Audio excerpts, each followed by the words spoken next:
What's up, everybody? Welcome to Smacktalk with Chidi Bang. Bringing to you my recap of the May 10th, 2024 episode of Monday Night Raw. The more King of the Ring Shaka, advances, and we have our main event set for King and Queen of the Ring in Jeddah, Saudi Arabia. So we're going to tackle all that in just a moment.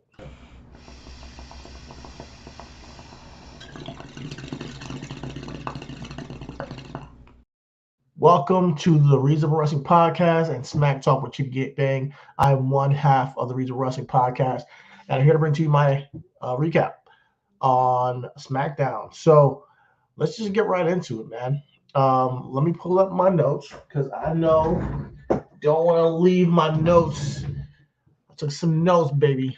Got to make sure that a thorough recap is taken.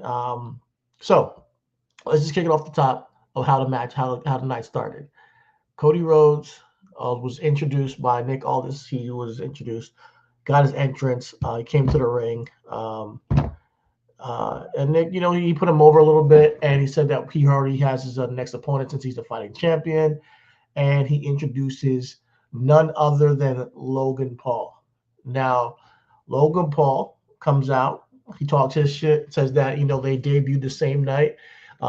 Technically, Cody is re-debuting because he's already WWE, but the same night, WrestleMania 29, we were there in Dallas, and Logan put on a great performance. But he says that since then he's been the guy who is part of this big boom in wrestling, and as a heel would do, he takes the credit.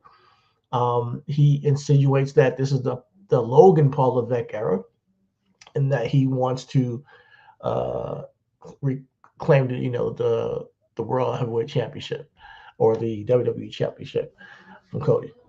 Cody puts him over as well, and says he's a formidable opponent. And but obviously he says that he's gonna be able to take maybe the United States Championship from Logan Paul. So my first question was, they're setting this match up for King and Queen of the Ring. Is this going to be some sort of a title for title situation? I'm not sure, because the way that they promo, they didn't confirm it. They didn't say, okay, this is definitely title for title. And if it's title for title, the ramifications of Cody winning it or Logan winning it is interesting. I mean, Logan did mention that he is the longest reigning United States. Well, he's the longest reigning champion currently in WWE, which is true. But are we trying to get that title off of Logan Paul? And if we are we trying to get that to Cody, have him be a dual champion?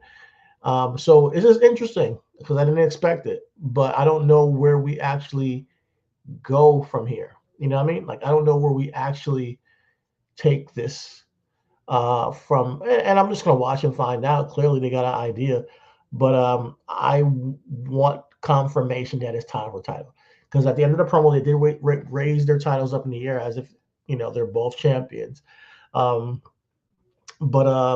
clearly, they want to be the man. Clearly, they want to be the head of SmackDown, and to do that, you have to have the WWE Championship. But Cody winning the United States Championship will make him a Grand Slam champion. He mentioned that. So I think it will be interesting. So there's a worthy story there. But I was surprised to see this be the next competitor, But most of the night was centered around, obviously, the King and Queen of the Ring. I am going to really quickly show you guys the bracket. I don't know. Is it title for title? That's my question, man. I don't know. I really am curious to see if it ends up being title for title, because by the way the promo was, there was no confirmation that it's definitely title for title. I'm waiting, just like you are waiting. So it'll be interesting because it depends on what they're trying to do with Cody. If he's a dual champion, now he has to defend two championships moving forward, which will be a cool look. I mean, seeing Cody come out with two titles. But there's so many guys that are talented on that roster that could use a match with Logan Paul. But here is the we're going into it was centered around the the King of the Ring Championship, King of the Ring, the King Queen of the Ring tournament, excuse me. And this is the bracket. We have Naomi versus Nia Jax, Jay Carter versus Piper Niven, Mi Shin versus Tiffany Stratton, and Bianca Belair versus Candice LeRae. Now I'm going to go down the list here and just on what my takes were on the matches. Now, excluding Mi Shin and Tiffany Stratton, which did not take place yet. I'm not going to talk about that because it hasn't taken place yet, but all the other matches were on. And to me, the best match of the night was the opening match of the night, and that was Naomi versus Nia Jax. Man, male or female, I thought that was the best match of the night. It was a great opening match. They got the crowd jumping right off the bat, and this was a match of power versus agility. It really was a test for Naomi to get Nia Jax off her feet. And if I'm booking this, like this Queen of the Ring, I didn't because I saw Raw and I saw all the women that were in that tournament, and I was like, I don't know who I want to win this. Tonight, though, watching the women perform, there's a couple of people I can see win this thing, and Nia Jax is one of them. So with all due respect to every other woman on the roster, Nia Jax has been hitting since she came back. She's been on a rampage, and the fact that she didn't win that battle royal on Raw a couple weeks ago to become the world champion for the women, I was disappointed. So I think this will be a great gimmick for her. Now, either her or Tiffany Stratton, obviously the princess gimmick, her being Queen Tiffy time, is perfect for her gimmick. But I just feel like Nia needs something, bro. Nia needs something to make her just give her something to talk shit. You know what I mean? I think she can do great with it too. So those are my two picks. I will see how things go because I can see it's possibly coming down to a Nia versus Bianca situation, or I can see it's coming down to a Jade versus Stratton situation in the semifinals. Would then lead to whoever's on the Raw side, facing off in the finals. So I don't know. So those are my takes right now. But for that match, the opening match was my favorite match of the night. And when I saw this, and Nia defeated Naomi with the Annihilator, my take was, all right, are we going to get Nia versus Jade? And sure enough, later on the night, we got Jade Cargill versus Piper Niven. And this is the first time I've seen Jade like legitimately fight from behind. Like she was selling. She was, obviously Piper's a strong woman, and they both were, I think, selfless in showing the strength of the other woman. So I thought this was a dope competition, and I think I was enjoying the fact that I'm seeing Jade evolve and show some weakness in the ring, because she's been dominant since she's shown up. She gets a hot tag and she just wrecks shop, since she's been around. Every now and then she'll, catch a kick or something or, get tripped up. But this match was like her trying to fight up and try to overcome Piper at times. And she ended up, having to do that, by the end of the match, she did get the victory. And just shout out to Piper because she makes women look great. Piper Niven makes a lot of women on the roster look great when she's in the ring with them. We've seen her with Jade tonight. We've seen her with Bianca in the past. I've seen her have great matches with Becky Lynch. So she has a way about just being super, what's the word? Selfless, So like when she comes to selling and everything. So shout out to Piper Niven. I want her to get her moment one day too. Obviously, she would have to turn on Chelsea Green, but we'll see. Then the third match of the women was later on the night. They had Bianca Belair versus Candice LeRae. Now, this was a wash. Like, this was Bianca just dominating Candice, even with interference from, what's her name? Sorry. What is Candice tag team partner? If you guys know, leave it in the comments. Even interference from Candice tag team partner, Indy Hartwell. That's what it was. See, I know. Indy Hartwell. That they took out her knee. Bianca was selling the knee the entire match, but she couldn't overcome. I mean, like Candice can't overcome Bianca. So Bianca, even with the knee, was like countering moves and getting right back up and selling the knee still, but it was a dominating performance for Bianca. So it'll be interesting to see how this falls in line. Are we going to get Bianca versus Jade in the semifinals? That could be interesting as well. But I see that we are going to get Jade versus Nia next week, and we probably will get something like a Tiffany Stratton versus Bianca, which will be ill. And we'll see how this turns out. I mean, if Bianca is still selling that knee, maybe something can happen next week and give Stratton the victory. But Stratton hasn't even defeated Michin yet, so I don't know what I'm talking about. So technically, I think on a live event they might have this match, but let's be real. Yeah, we're gonna take a break on the King and Queen of the Ring because I want to talk about something really quickly. The Bloodline. Tonight, there was a backstage segment. Solo Sikoa comes out looking great in the suit. Tonga Loa, black suit. And you see them backstage with Paul Heyman. Paul Heyman's still looking terrified because this version of Bloodline is a little bit more violent, I guess. I see. So Solo essentially says to Paul Heyman that he asked him, he's like, you haven't talked to Roman Reigns since he lost the title championship right at WrestleMania. And he's like, no. He's like, well, I have. And he says that I am in charge and you are my wise man by orders of the tribal chief. He even questioned Paul Heyman on the whole, during France. He's like, were you looking at Jay to save you or something? Like you were in trouble? Like, he's like, no. So I like the fact that they're advancing this story because when Roman comes back, we don't know where Roman's gonna land. Is he gonna be like, hey, I wasn't in charge? But now this adds a question of, did Roman legitimately tell Solo he's in charge? In the interim time that he's gone. Did they actually talk? Because apparently Paul Heyman hasn't talked to him, and Solo says he has, and that now Paul Heyman is his wise man, and because he's making decisions and whatnot.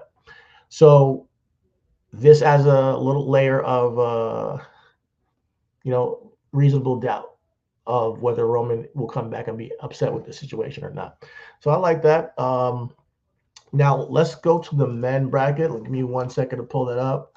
But there was an injury, and that is to Bobby Lashley. So shout out to Bobby Lashley. Get better soon. I think that I know that Angelo Dawkins took his place. So we had Angelo Dawkins compete against Tama Tonga. Now, Tama Tonga, Angelo Dawkins, I thought was a good match, but it kind of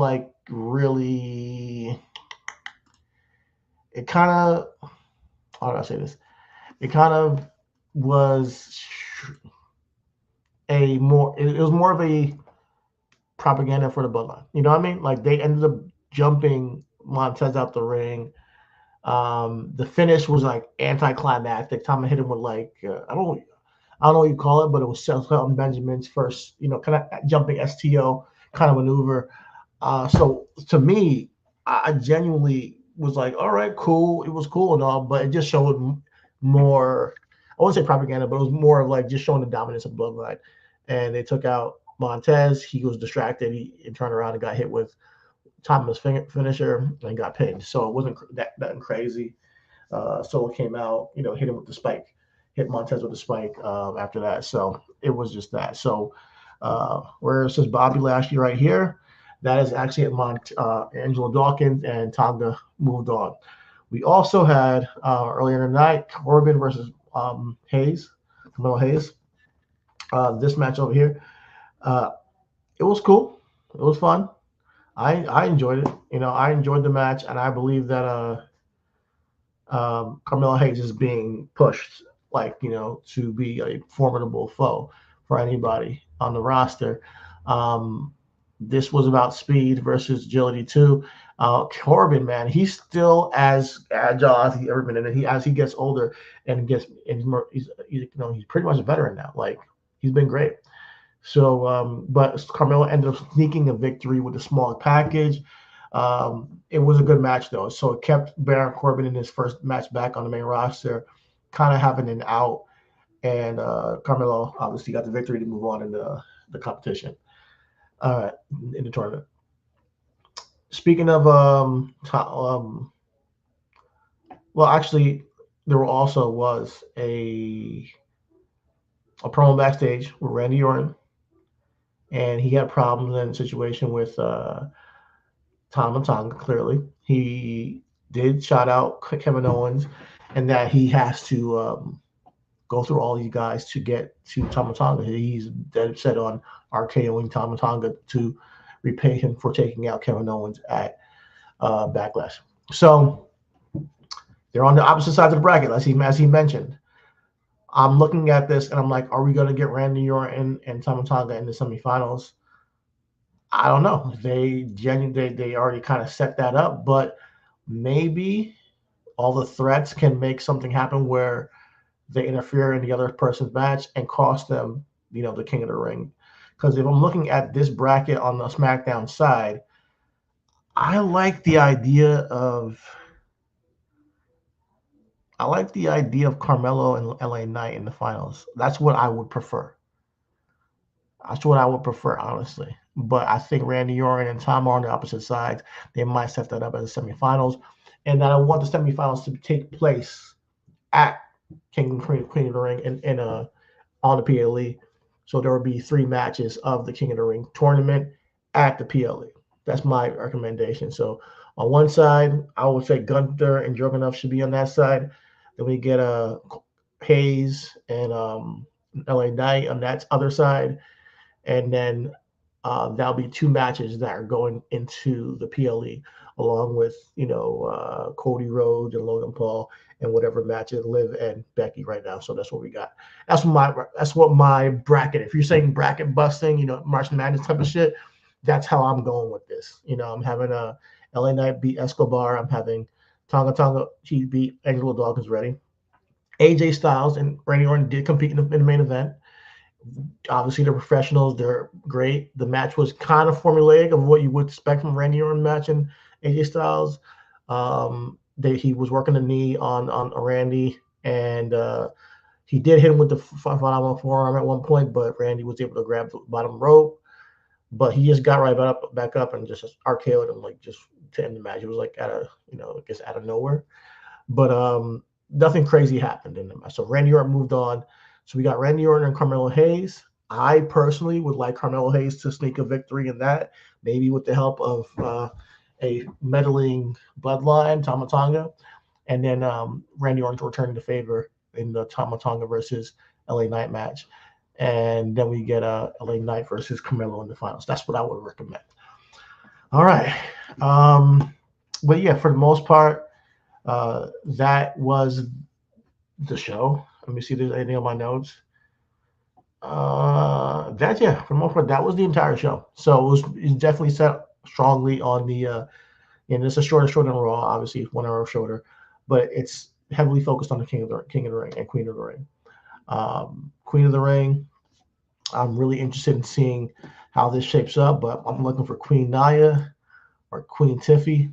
Y'all leave a comment on who you would want to win the Queen of the Ring, and who do you want to win the King of the Ring as well. Leave a comment, a like, subscribe, do all that good shit, because, hey, man, I'm really curious in all your opinions. So stay tuned. If you're watching us on X, definitely follow us on YouTube, Real Wrestling Podcast. If you're watching us on Facebook, and follow us on the other spots. And if you're watching us on Facebook or YouTube, follow us on Twitter, RW Podcast 1. Check us out. And we will be back on the pod this Sunday to just recap the entire week. I will be talking AEW with Chris, and we will be debating our picks on the King of the Ring and everything that happened this week. So stay tuned for our argument, our inevitable debates on Sunday. But thank you guys for listening. Definitely tune back in on Saturday. RW Podcast 1 on Twitter, Reasonable Wrestling Podcast on Instagram. YouTube and IG. Love the support. Definitely like, subscribe. And as I always say, all is love and everything is wrestling.